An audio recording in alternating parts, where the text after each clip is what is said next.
Okay then, hello there. So in today's video, I decided to update the Kirito tier list. I do think it's time.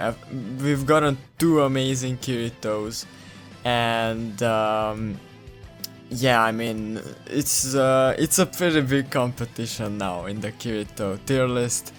Like there are so many good Kiritos.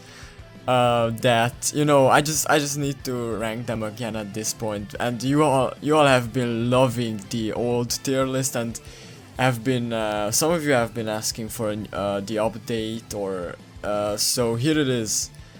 So let me put the units back. If I remember correctly, it was something like this, maybe like this, and then this guy, and then the earth one. So yeah, this is where the update is. So, the anniversary Kirito. So all of these three Kiritos, let me put them up so I can scroll up. All of these three Kiritos, they have a super strong incarnate skill. The Earth doesn't, so the Earth doesn't hit as hard as these three do. So I do think these three just go above the Earth in terms of kit and damage and everything that they do. So yeah, I mean these three are very very close to each other is what I have to say. They are competing, but I have to say that the third best Kirito is the non-relevant one. Now I don't have him. I'm gonna be honest, I don't have him, but I do have some people in my guild who I asked for like opinions and everything. He's not as good as the other two, and that is my opinion as well. We can see it in paper that he and the fire one are very very similar. Like they really are very very similar, but the fire one are these his enhanced mode? Oh, these are his enhanced mode. Okay, great. So So the non-relevant one lowers physical resistance by 20% for a turn. Then the fire one does the same thing, but lowers enemies' incarnate charge by 20% for 3 turns, which is the additional thing that also lowers when the enemy attacks. Then the fire one, of course, lowers physical resistance, which the non-relevant one does not actually. Okay.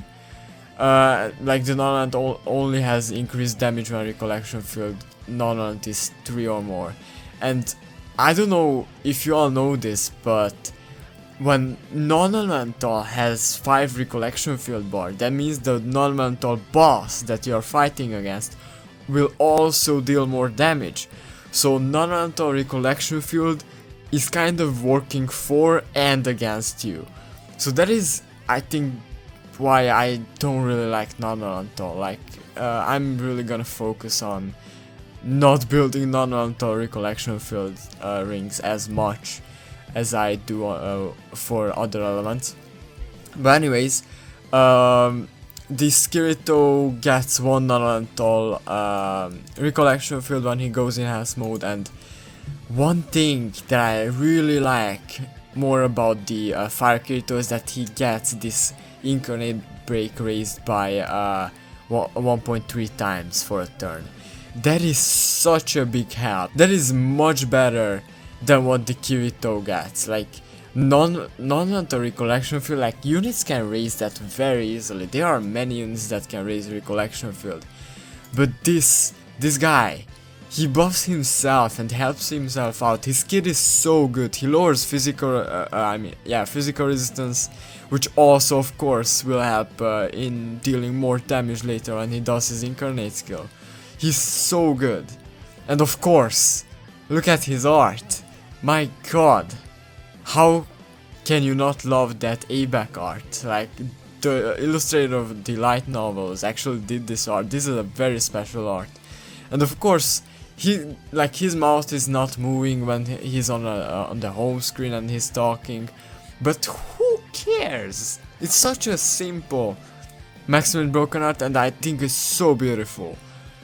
And yeah, I mean, that just puts him over the non-element Kirito, and of course the light one. I don't even have to talk about the light one. The light one's kit, I actually don't have it up. So the light elemental Kirito's kit, he doesn't go in enhanced mode, you know? Which is very good actually.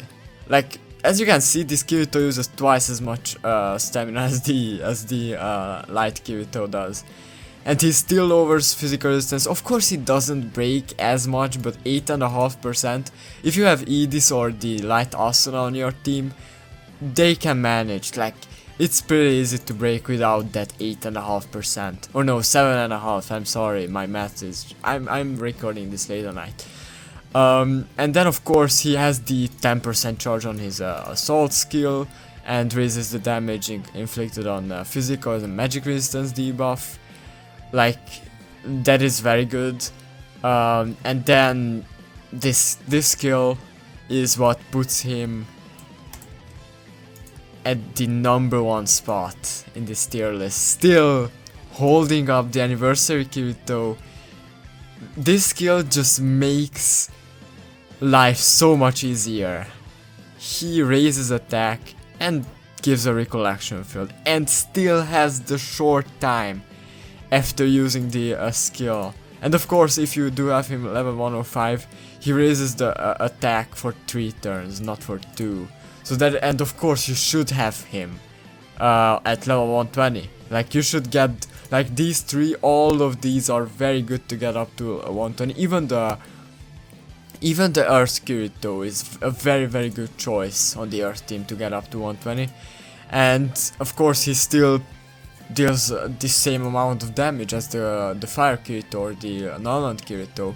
I mean, there were people, some Japanese players who actually reached like 1,000,000 damage with this Kirito. You know, there was the time when rings came out and everything and craziness. But Light Kirito's kit is still better. Like, it's just straight up more useful, and he helps out his whole team while dealing damage and while lowering physical resistance, while having this amazing maximum broken art. He's just so good. He's just so good. So yeah, he's still the winner.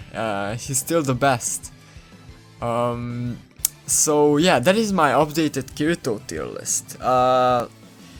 And of course, this is my opinion. This is not an official tier list. This is my opinion from... of course, I do have all the Kiritos, but this non-element one, which I'm, of course, not that happy about. But, you know, gacha games. So yeah, that is the tier list. That is the update. I really do hope they won't release 2 more Kiritos in the next month. I really do hope they will do some kind of units that they really didn't do before, and get a bit more creative. But yeah, that is the update. I really do hope you enjoyed this video, and like, subscribe, I guess. And yeah, see you in another one.